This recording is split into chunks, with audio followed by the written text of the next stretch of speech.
we are basically done with basic consumer theory, which is very impressive. And that means we can now start studying producer theory. If you remember, we started out with a supply-demand diagram, and we looked at that and talked about where those two curves come from, the supply curve and the demand curve. And we decided that we didn't really know, and then we delved into consumer theory, and now we understand where that curve comes from, the demand curve. And that's, of course, for one consumer. So remember, we derived the demand curve for one consumer. For a whole market, it's actually not too difficult to get the demand curve from all the consumer demand curves. What do you think you need to do? So we have the consumer demand curves. To get the market demand curve, we need to add them up. Exactly. So, so we know that. OK, where does the supply curve come from? Adding up all of the suppliers. Yes, adding up all. OK, adding up all the individual supply curves for the firms. So where do individual supply curves come from? Costs. All right. So we need to somehow model costs, right? And at first, you know, that might seem kind of simple. Like, what would be, you know, if I wanted to create an Excel spreadsheet, what would be the cost of that? If I wanted to pay, let's say, a few students to create some fancy Excel spreadsheets for my class, what would be the cost of that? Not in dollars, but, you know, in principle. Opportunity costs. So how would I know what the cost would be? Time that I get. Yeah, it would be time. Yeah, you're saying the same thing, I understand, by saying opportunity cost. So it would be time. OK, so I would have to pay you for your time. How much time would I have to pay for?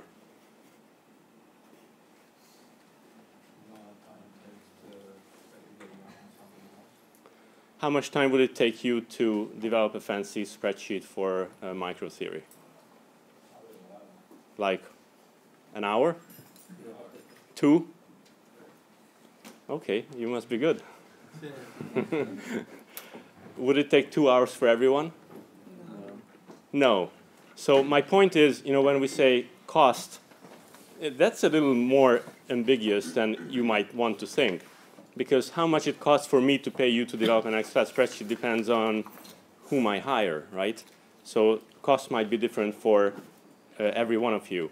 If I have this big tree in my backyard and I want it cut down, how much does it cost me? Different depending on the supplier. It depends, right? So there are several ways to cut down a tree. What would be one way? Buy an axe, exactly.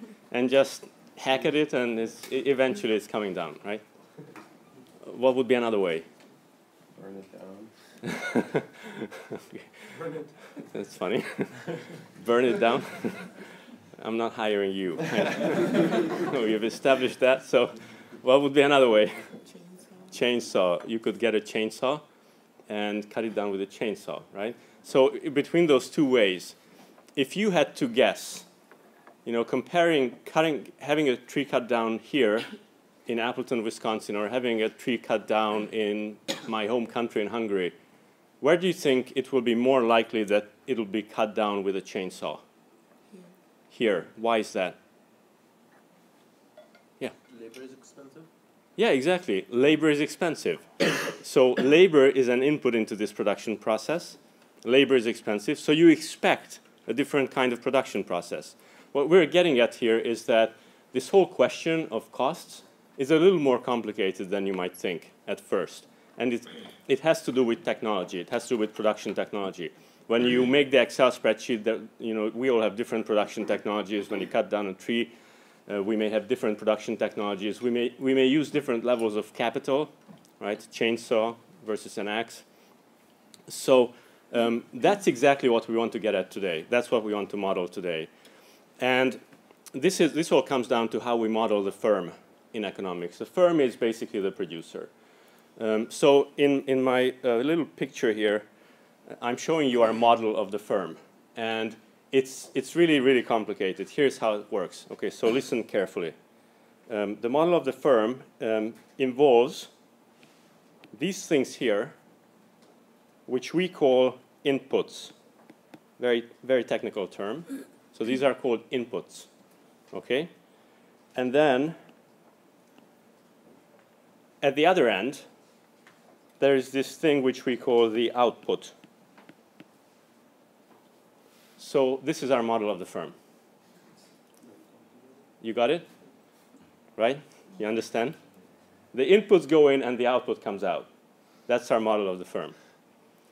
So if that sounds kind of ridiculous, it sort of is kind of ridiculous. But you know, think of it this way. It's very simple, and we still get some mileage out of it. So this is going to be basic economic theory, and we have to start basic. I don't want to pretend that in economics, you know, we don't have any more deeper understanding of firms than this, because we do. And in fact, you can take a whole course on the economics of the firm here at Lawrence. But our basic model of the firm is just this. Sometimes we call it the black box model of the firm, because it's like a black box. We are not going to ask at all what's in here. We won't even think about it. You know, inputs go in and the output comes out. And that's all. We're not going to ask any questions about this thing here. If you think about it, our model of the consumer is a little bit similar in that we don't actually even ask what happens in people's heads or how they come to the preferences that they have. We just say they have certain preferences. And where that comes from, we don't really ask in basic economic theory. We have some more sophisticated models where we do. But in basic theory, we don't even ask that. So it's kind of the same with these firms. We don't even ask what happens in here, even though, you know, even though it seems like that would be pretty valid territory for economic science, right? And actually, there is a lot of work on what happens in here. But for our basic theory, this is going to be really simple. We just say there are these inputs that go in, and the outputs that come out, and all we need to do to model the firm is describe how that happens. And we can describe it using the production function. So, for example, the inputs might be capital and labor, and very often that's how we'll talk about inputs, because those are very common inputs. So if you think about some kind of basic manufacturing process, well, you need labor, obviously. Not obviously, I guess, but you probably need labor, and you probably need machines and land, and we call that capital. And that goes in. Those are inputs. Usually we denote them by K and L. And then we have a function, f of K and L, and that tells us, for any given combination of inputs K and L, the output level Q, which stands for quantity. So that's basically how we can describe what a firm does. And we call this technology. So this describes the technology of the firm. You know, it tells us what combination of inputs the firm can use to produce a certain output. If you run a company that cuts down trees, you might have chainsaws, and you might have axes, and you might have access to labor. So you could decide. You could decide to cut down 10 trees using a lot of labor and no chainsaws, or you could decide to cut down 10 trees with just maybe one person working at it using a really, really good chainsaw. And the quantity level would be the same, but you would be using different inputs. So that's how we describe production processes. So here are the questions then for us today. The firm that is characterized by this technology, the production function, decides to do the following things. So these are the decision variables for the firm, right? And I'm asking for your help here. How much fill in the blank to produce? Yeah. Product? Exactly. So you could say product or output. How much output to produce? And the second question is, how much of each input you use? And this is not the order in which you might ask the question, those two questions, maybe. But these are basically the questions you need to decide. These are the decision problems for the firm. The firm's goal, of course, is to, yes, maximize what? Profits. So we know that. You probably all knew that from intro even. Yes? So how would we define labor? Is it like all the inputs or the money spent on the inputs? So how would you define labor? Capital, sorry. Or capital? Yeah. Okay. I think what you're asking is how you measure capital, Yeah. right? And maybe you would, maybe you would measure it in money, but I would rather think of this. I think it will be a little easier if we think of this as, let's say, machine hours. So for a simple example, think of you have a certain machine, and maybe it's a chainsaw, and we measure how many hours you use that. That's an input into the production process. And for labor, you could do the same. You could measure it in hours worked, right? So it doesn't have to be in people or something. It can be simply hours worked. And there might be different kinds of labor too. That's what we established right away when we talked about the Excel spreadsheet. So, of course, this is a very simple model.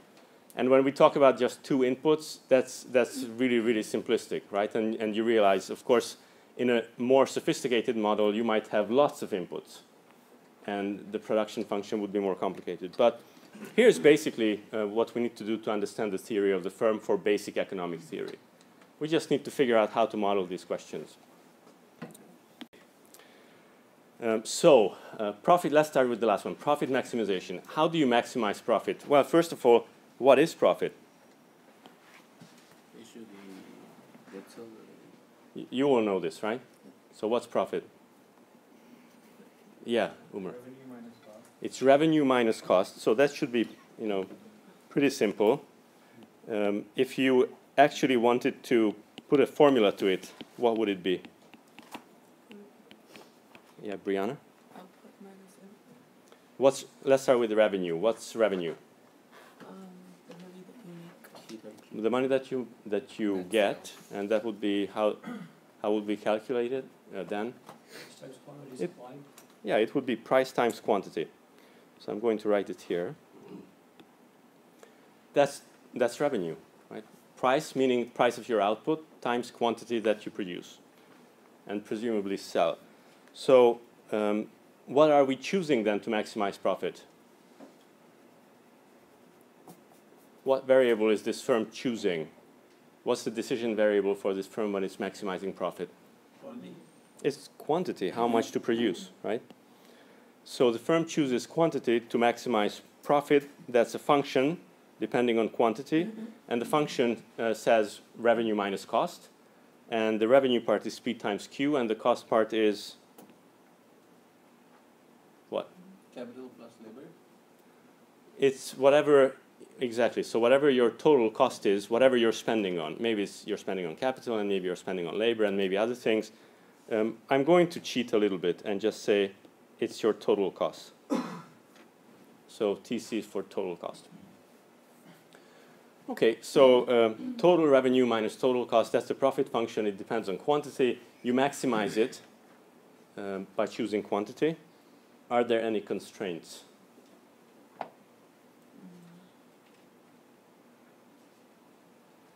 Yeah. So price minus Increase quantity by too much, you have more cost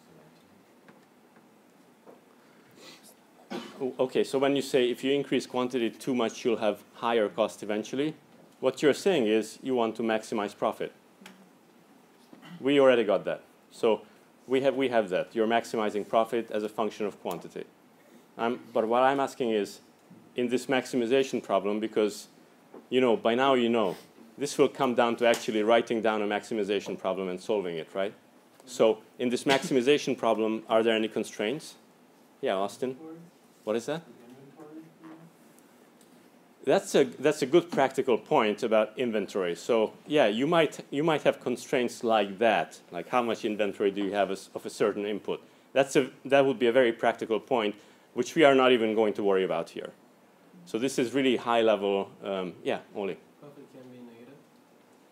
You can't have a negative profit because otherwise you're from. Well, first of all, so you say profit can't be negative. First of all, we'll see about that. Who knows? Okay. But again, you're just saying you want to maximize profit, right? So we've got that. Theo? It's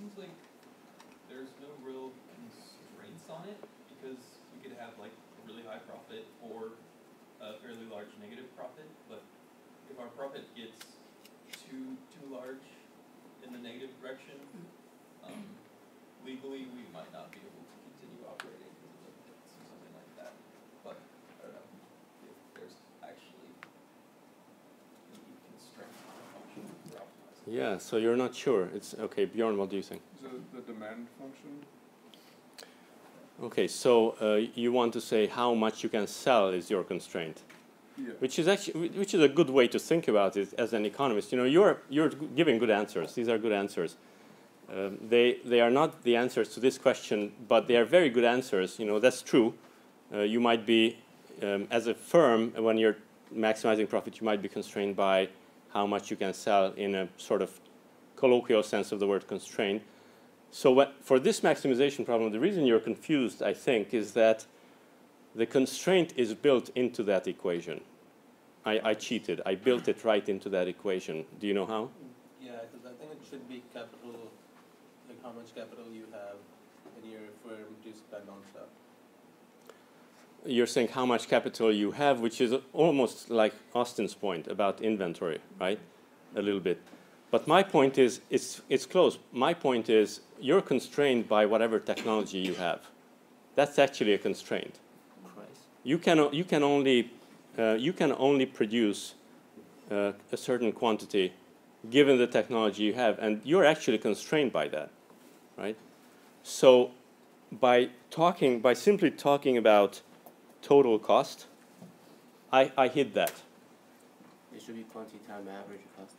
Well, no, it's not it's not that we are talking about total cost and not average cost. It's that by talking about the total cost function, I hid the fact that you need to think about what combination of inputs you're using, actually. And so, because what goes in here is, let's say, capital and labor, all right, or whatever inputs you use, right? So it might be capital and labor, and I hid the fact that you can only use certain combinations of capital and labor to produce certain levels of output, because you're constrained by whatever technology you have. So your real constraint is the technology you have. And theory, you're right. Maybe when we maximize this profit function, technically there might not be any constraints, actually, because by the time we get here, we have already essentially dealt with the constraints by coming up with this total cost function. Okay, so we'll see how this works. Let me just point something else out. Something else that I think I may have managed to get past you here. So we say the firm chooses quantity. And that's the main, that's how it maximizes profit. Now let's think about real life. What does the firm choose? If you think about real firms. Price. So you might, first of all, maybe they choose price as well, which is a good point. And then we'll have to start thinking about demand. And yeah, we'll get there. Maybe they choose price as well, but even not thinking about price, maybe they have, so do they have market power? That's the question. If they do, maybe they have some, maybe they can choose price. If they don't, then they don't choose price in any way. They will choose the maximize about profits. Well, think about real life firms. What do they choose? Yeah. They choose what to make. Yeah, exactly. They choose what to make.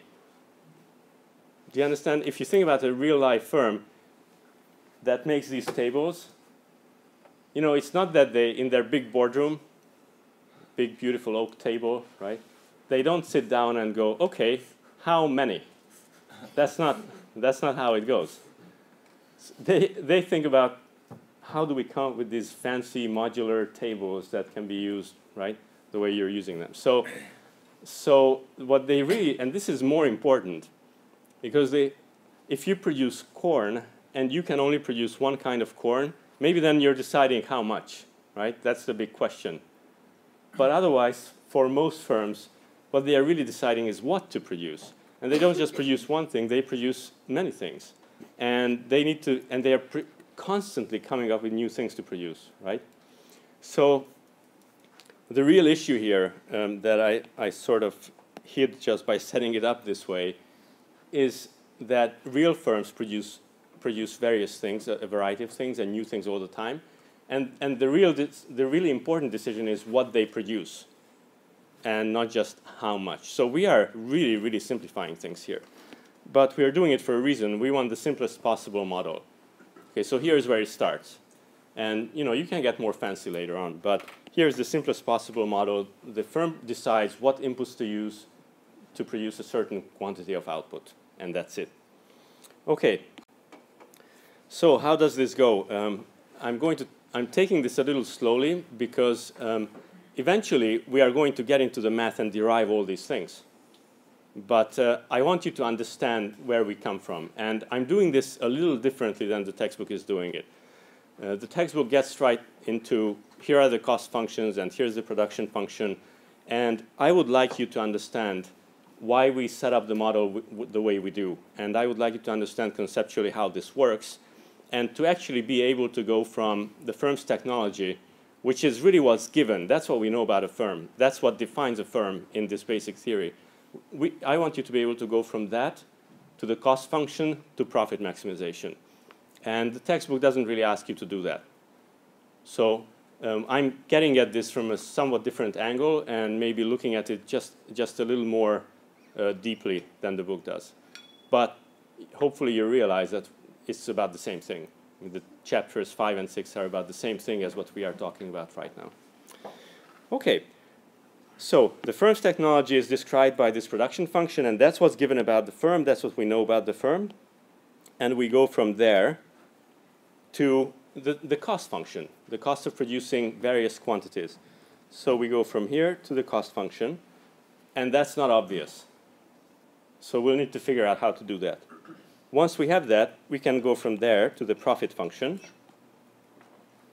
And now we are in a position to actually write down that maximization problem and get to profit maximizing choices. What do you think will influence those profit maximizing choices? So what exogenous factors might influence that quantity that you produce, and also how you produce it? What exogenous factors might be really important? Yeah? Cost of labor or human capital? Exactly. So cost of labor might be very important. So when we talk about what factors influence this, we need to go back right to the beginning and say, yeah, the cost of labor. Sometimes we call that wages. Right? The cost of capital, similarly, very important. And this goes back to the chainsaw versus axe example, right? And then what else might, these are both prices, by the way. You realize that these are just prices in the marketplace, the price of labor, the price of capital. Yeah, Jimmy? The price of the good you're producing? Exactly, the price of your output. So we usually just use P to denote price, but the price of your output will be very important too. So these are all exogenous factors that are given that somehow need to find their way into this whole derivation, because they will be important. Yeah. Are we thinking about like the government like setting limits, price floors, or price ceilings in this equation? We are not even thinking about price floors and price ceilings and regulations yet. Okay. This is really, really just very basic so far. Okay. Yeah. Okay, so let's try to do this. I'm going to give you an example, and I'd like you to try to work through this, and then we'll see if that gives us the idea of how to do it more generally. Let's just say that we are producing apps. And there are two inputs into this production process. So we have a firm. The firm produces apps. It uses labor. We'll denote that by L. And it uses software that's, developer software that you can use to make apps.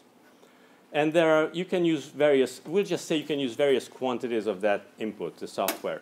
There might be different kinds of software. There might be better ones and worse ones. And we might want to somehow adjust for quality in how we measure that input, that software. We won't worry about that in detail. We'll just say, you understand what I'm saying. We can say, if you use more fancy or more software that's better, you probably need to use less labor or less qualified labor. So there's a trade-off there. And the output is apps, quantity of apps that you produce. You could, for output, you could decide to measure it in lines of code. I don't know what would be the right way to measure it. You can decide you can measure it in number of apps that you produce. in some way, we measure the number of apps you produce, or the quantity of apps that you produce. And this production function shows us how there is a trade-off between using more labor and less software, or more software, less labor. So the output, Q, is given by this production function, square root of L times square root of S. For any inputs L and S, you know how much output, how many apps you can produce. All right, so I'm going to tell you that the price, we don't know what prices are yet, although I'll tell you in a minute, but price of the output will be denoted by P. Price of labor is W, wages, and price of software is going to be C sub S. And my question is, how much does it cost to produce some given quantity Q? That's how we need to understand going from technology to cost function. So let's start with a really specific example. We want to produce 10 units of output. And wages are set at 2, cost of software is 8. Okay, so I'm telling you very specifically, you know the production function, you know the relevant prices. You don't need to know the price of the output, by the way, because I'm not asking you to maximize profits yet. I'm just asking you about costs. I'm asking you how much would it cost to produce 10 units given these input prices.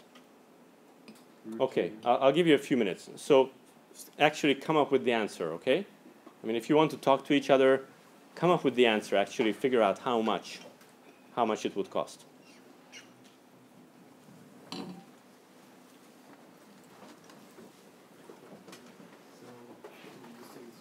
Literally just with 2 times US. I mean, with 2 times UK. Because you have the cost of labor is wages and the cost of software is S. I think you need a quantity of labor and software. Well, for wages too. It's a labor, the cost of labor. Oh, you cost of look wages at too. that. And the Cost of them 2 times S 10, is you're 20 and you're 80. Well, cost of labor isn't just the cost, it's two, it's 2 times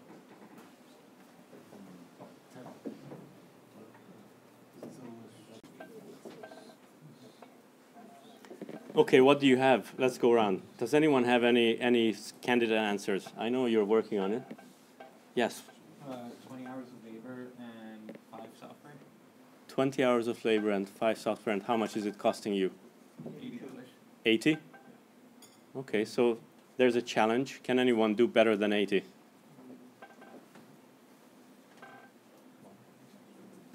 Anyone? Can you see how this kind of thinking is actually helpful in a real-world situation? Like, can you understand how this might be a question you would want to ask in an actual firm? You know, you could easily have a situation where, all right, so there might be different products, but once you think about a product, there actually are many ways to produce it, and how do you find the least cost way of producing it?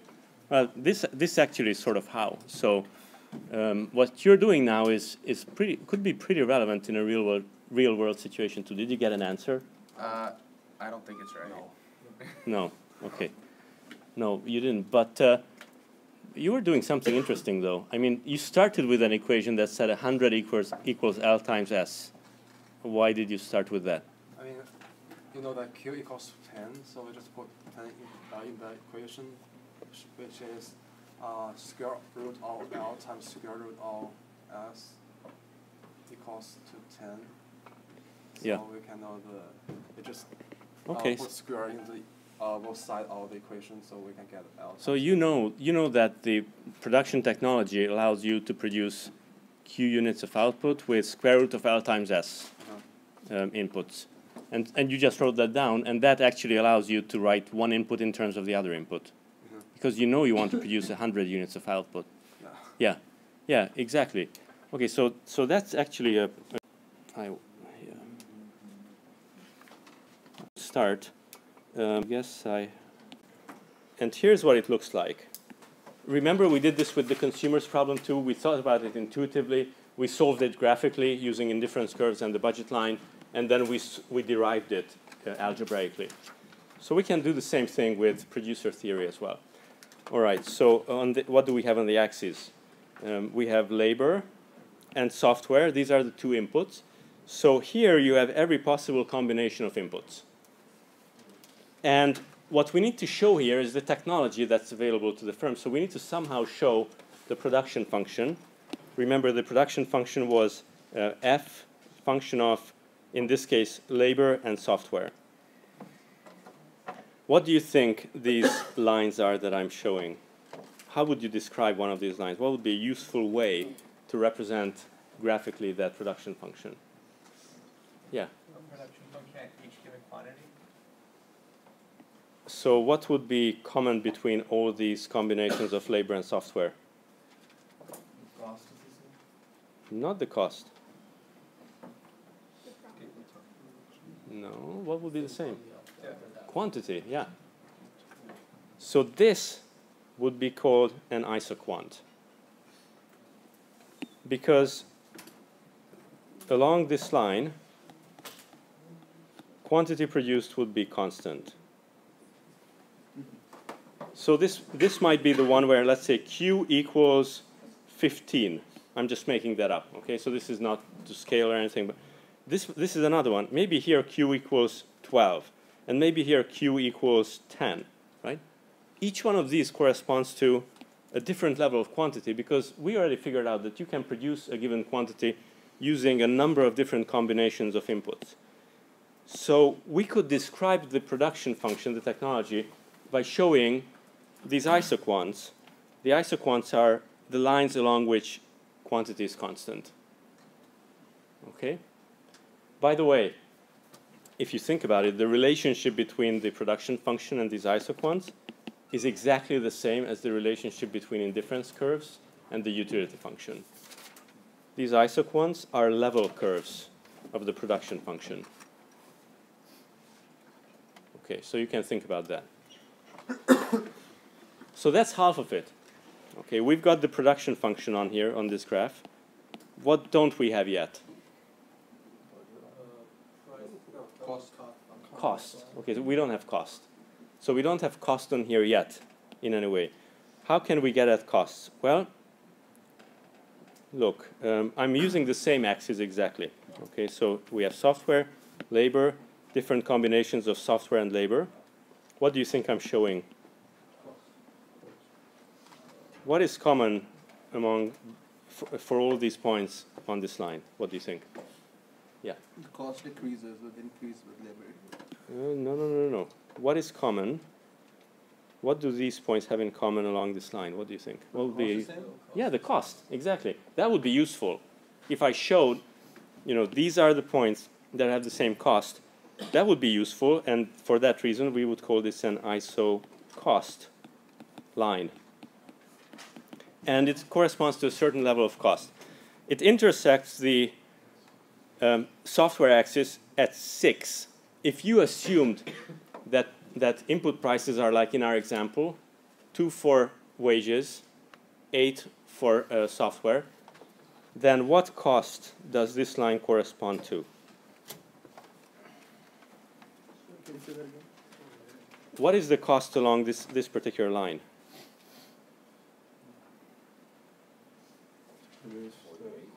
48. 48, because this point is on it. This point is, I'm using 0 units of labor, or software. Software costs 8, I'm using 6. Therefore, total cost would be 48, and along that line, cost is constant. So this is the line that corresponds to cost equals 48. This is the line that corresponds to cost equals what? 4 times 8, which is 32. This is the line where cost is equal to, well, that's about 2.5 times 8, 20. Yeah, you see how this goes, right? So we have these isocost lines that tell us for any particular cost, what are the combinations of inputs that cost that much? Okay, how do we get the optimal way to produce a certain level of output now? Somehow we need to put these two together, right? So somehow we need to say, if I choose a particular level of output, like Q equals 12, or Q equals 10, which cost line is it going to be on? There are many ways to produce 10 units of output, right here, many, many ways. I need to pick one. How am I going to pick the one that has the lowest cost? Cost. You That in- engine. Yeah. Find intersect. Can you see how there could be many cost lines that intersect this isoquant right here? There could be many cost lines. Which one am I looking for? I'm looking for the lowest possible one. I'm looking for the cost line that's going to somehow be the lowest possible cost line, but still intersect that indifference curve, which means it has to be tangent to it, right? Which means for q equals 10, this is it, right there. That's the combination. That's going to be the combination of labor and software that gets me the lowest possible cost. Just a quick question. What is the slope for the cost function? That's a good question. What is the slope of the cost? No, let's not say cost function. Let's say isocost line. What is the slope for the isocost line? CS over W, I guess. I mean, negative. Yeah, it's rise over run, so it's going to be negative CS over W. I'm just guessing. You're guessing. Yeah, I'm guessing. Could we measure it? I mean, look, you could just pick one and do rise over run, right? Yeah? So what is it going to be? Oh, it should be W over CS negative. It should be negative W over CS. Yeah, exactly. You should check that. You should see if you understand that. Of course, you can check what it is, as a number. Like, pick this one right here. This intercept is 2. This intercept is 8. We have negative 2 over 8, negative 1/4. We know the input cost, so yeah, you can see it's going to be negative W over CS. But think about that. So what happens here, we basically using isoquants and isocost the graphical solution, but since you got there pretty quickly, let's go to the algebraic solution first, and then we'll talk about the graphical way of solving this too. Okay, so indeed, you can do that, right? You can write down, we know that we want 100 units of output, and therefore, just as you said, Shuwei, we can write L equals 100 over S. And you know what's interesting? That's basically a constraint, right? That's a constraint. But what are you trying to do? And this is what you're doing next. I think you went wrong somewhere, but what you're trying to do is minimize your costs. So you're minimizing your costs subject to the constraint that you want to produce 100 units of output. Okay, so what we want is minimize. Let's write down what the costs are. Well, the costs are 2 times L, wages times L, cost of capital times S, cost of software times S. So we want to minimize this function. We can actually, once we know that L equals 100 over S, we can actually plug that in there, right? And minimize 2 times 100 over S plus 8 times S. And we can write it, then we can write that out. So minimize 200 over S plus 8 times S. And what you need to do then is take the derivative and set it equal to 0. So how do you minimize a function, right? If you, let's assume that we get lucky here and the function you have actually looks sort of like that. So it actually has a minimum. We should worry about that. But for now, let's just hope that it's okay. You're looking for that point. That point is where the derivative is equal to 0, right? So we take the derivative, and the derivative is minus 200 over S squared plus 8. And that should be 0. And if you solve that, you get S squared equals 25 and S equals 5, L equals 20. Is that how you got it, Christian? Nah, I just plugged it in check. Okay. It worked, right, this time. But this is how you can get it every time. So we actually got, and you can plug that into now the cost function to get the cost, which is in fact 80. Okay. So we actually got this for 100 units of output. We can now ask some pretty interesting questions, right, which we couldn't really ask before. Actually, let me ask you the question and see if you can get this right. What would happen to this cost of producing 10 units of output if wages doubled? So your costs of producing 10 units of output is 80. By the way, we can see that you're spending 40 on wages. You're spending 40 on software, right? You can see that too. You get to 80. My question is, what happens to this cost of producing 10 units of output if wages double? You could see how this could be a pretty realistic question too, right? So you're sitting around and you're producing something in Seattle and you're asking yourself, you're paying minimum wage. What happens if the minimum wage is raised to $15? What's going to happen to our costs, right? I'm asking you that question. What do you think? Well, I was just going to say that like labor might decrease and software, like the use of software would increase because it's just costing too much to have that amount of labor still. So we shouldn't just take the amount you spend on labor, which is 2 times 20, and multiply it by 2 and say, looks like we would be spending, if wages were 4 instead of 2, looks like we'd be spending 80 on labor, not 40, and therefore our cost would go up to 120. We shouldn't just do that. I mean, I think that would be correct, but that's not the cheapest way. So what you're saying is it wouldn't be correct. Yeah, it would not be correct. Yeah. Yeah, and it wouldn't be the cheapest way because, Bjorn, what were you going to say? I think it would be like 113. Maybe 113? Yeah. How much exactly? 137. Maybe I haven't actually checked. But if you wanted to actually answer but you're right, Harry, your first instinct was exactly right.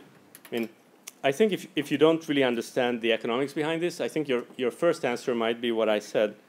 Well, we are spending 40 on wages. If wages doubled, we'd be spending 80. So, you know, our costs would go up to 120 for 10 units. That might be your first answer. But if you understand that you're minimizing costs and you're actually optimizing, reacting to exogenous variables, which include the prices of inputs, then you know that that's not true. Now, how do you get the right answer? To get the right answer, it would be very helpful to have maybe a formula for your total cost that actually depends on input prices and actually depends on the quantity you want to produce. And you could just plug in those things. If we just plug in those things, we could tell for any particular input prices how much costs would change if they changed. Okay, so can we do that? How would we do that? Give me the strategy. What's our strategy? Yeah, Mohammed, what's our strategy? Maybe don't put numerical values and solve it as a variable. Exactly. Don't do the same thing we just did. Do the same thing again, exactly the same thing. Except right here, don't put 2, just put W. And here, don't put 8, just put C sub S. And here, don't put 10, just put Q, right?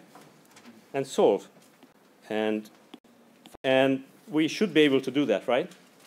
Okay, so here it is. I set it up for you. Why don't you do it?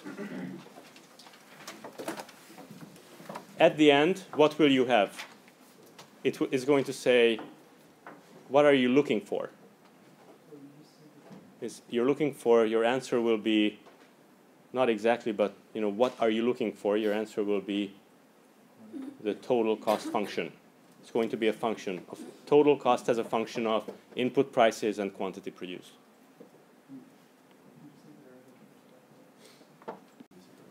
Let's go through this together, okay? I see that some of you have the answer. If you have the answer, by the way, you could tell me right now if, for the previous example, if the total cost was 80 to produce 10 units of output, by what percentage would that go up if we doubled wages? What is that?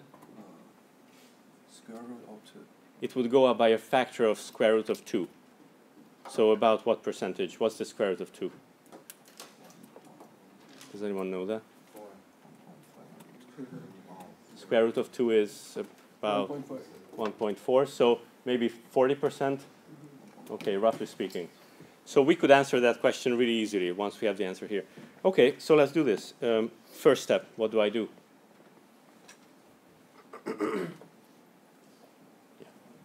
Good.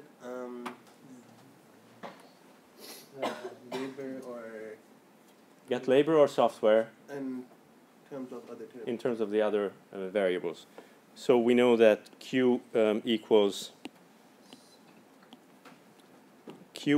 square root of L times S. So from that we know Q squared equals L times S. And from that we know L equals Q squared divided by S. Okay. That's good. So that's done. And now we rewrite the cost function, knowing that we plug this into the cost function. So we have wages, yeah, exactly, W times Q squared divided by S plus, exactly. And we are minimizing that. What are we choosing? The derivative equals to We are choosing what variable? the derivative. S. It's not a bad idea to write that down, because we also have CS in here and we have Q in here, and you could easily go wrong, right? If you forgot what you're trying to do, you're choosing the input variables. So you're minimizing that. So we want to take the derivative with respect to S. Everything else is a constant, and set that equal to 0. So what's the derivative with respect to S? We have S to the minus 1. So we get a negative sign, and then W Q squared over S squared, exactly, plus CS. And that should equal 0. So S should be equal to Q times square root W over CS. So from that, you can solve for S. And if you solve for S, you get Q times square root of CS over W, right? Or W over CS. You're right, yeah. W over CS. And this last step was just solving for S. Okay. So that's one input. What's the other input? The other input is L. But we already have a formula for that, right? So we can use this and this to say L should equal, we just basically plug in what we got for S. We plug that in here, and we get L equals Q times square root of CS over W. Okay, so that's almost our solution, because we don't have the cost function quite yet. To get the cost function, what do we need? You just need, yeah. How did I get L? So we already expressed L in terms of S. That was just from this equation. After we solved for S in terms of Q and W and CS, we took that and simply plugged it in here. And now we can, and now just simplifying, now we get this. So I'm skipping the steps of simplifying, and I'm doing that knowing that you will go through this in painstaking detail after class. Why right? is it CS over W and not the other way around, W over CS? If you, again, if you plug in this in here and simplify, it's going to be CS over W. The reason is that this W over CS will end up in the denominator, and so it will flip to CS over W. Yeah. Yes? I mean, it's pretty tricky. I think if we just keep going, and we can get about the TC, I mean about the total cost, right? I mean, Yeah. So that's what we are about to get the total cost. Yeah, I mean just use W and CS to get the total cost, and it just doesn't make sense. Well, let's see what it is, okay, first. So what is total cost then? Well, it's going to depend on quantity, it's going to depend on wages, it's going to depend on the cost of software. And the formula is up here, is W times L plus CS times S. But we know now what the optimal choices of L and S are. We solved for those, they are right here. That's the optimal choice for S, and that's the optimal choice for L, the cost minimizing choice. So we plug those in. So instead of L, we write W times whatever we got for L, and we got Q times square root of CS over W. And then we write CS times S, but instead of S, we write what we got for S, which is Q times square root of W over CS. Okay, we can simplify that, right? So now if we elaborate on that a little bit, and let's take this, you know, a little slowly. So you have a W here, and you have a square root of W in the denominator. So because W equals square root of W times square root of W, one of those cancels out with the square root of W in the denominator, and you just get a square root of W and a Q and the square root of CS. Plus, you have a CS, but then in the denominator you have a square root of CS. You get overall square root of CS times Q times square root of W, which is, of course, just 2 times Q times square root of W times CS. That right there is total cost. So that's the cost function, right? You plug in any input costs, W and CS, and you can tell what the cost function is. So that's how we can tell if I double the costs of wages, if I doubled wages, the cost of labor, if I doubled wages, I would increase total cost by a factor of square root of 2. That's how I know, okay? So now we derived from the technology, we derived the cost function. And you could take this and maximize profit. So now you could say, okay, let's maximize profit by writing down, let's say, in this case, you could say, so what's total profit? Profit as a function of Q, and I'm not going to show that it's a function of wages and the cost of software here, but it would be output price times Q minus 2 times Q times square root of WCS. That would be your profit function. And now we could maximize that by choosing Q. And when we do that, we are implicitly always choosing the cost minimizing way of producing any given quantity, because we already derived this cost function that does that. It's built into it. Minimizing cost is built into this cost function. Okay, so the last thing I want to show you is the same thing graphically, to quickly represent exactly the same thing that we solved for algebraically. So to quickly summarize here, we went from describing a firm by its technology to deriving its cost function from its technology to choosing quantity of output using the cost minimizing cost function. Graphically, here's how we did it. We didn't actually we haven't graphed the cost function yet, but you'll read about it in the book, and we'll do it also tomorrow and Thursday.